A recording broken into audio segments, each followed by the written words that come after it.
how much is diversification among asset classes worth?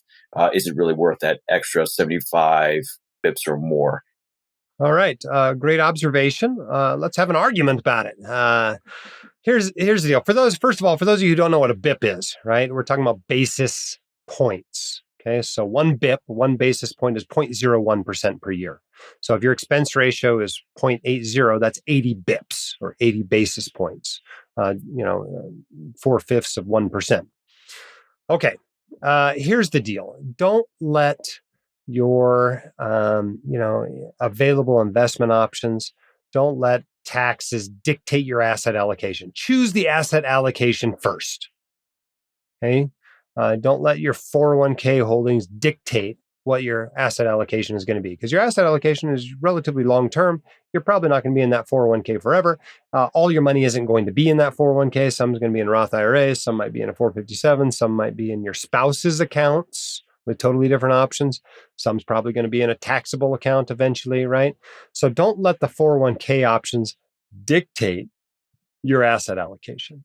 Now, you might have to make some adjustments now and then. If your only option in a 401k is for international stocks that your plan calls for is really expensive, well, what are your options? You can use it, or you probably got a Roth IRA. Why don't you put international there, and you can pick a really, great international fund to put in the Roth IRA and just stick with the US stocks in the 401k.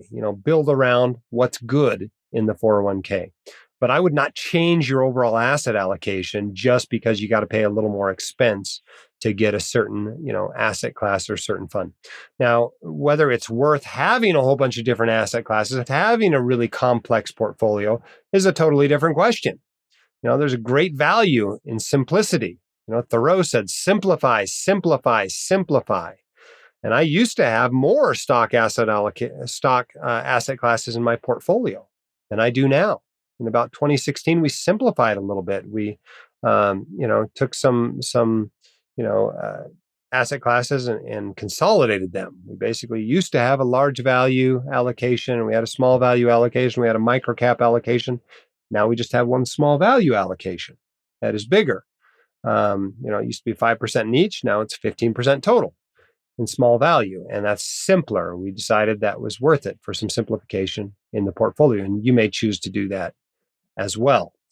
Certainly, once you get beyond 10 asset classes in your portfolio, you're just playing with your money at that point. So, keep in mind the simplicity versus complexity matters. But if there was no benefit at all to having more than one asset class, none of us would do it. There obviously is some diversification benefit there.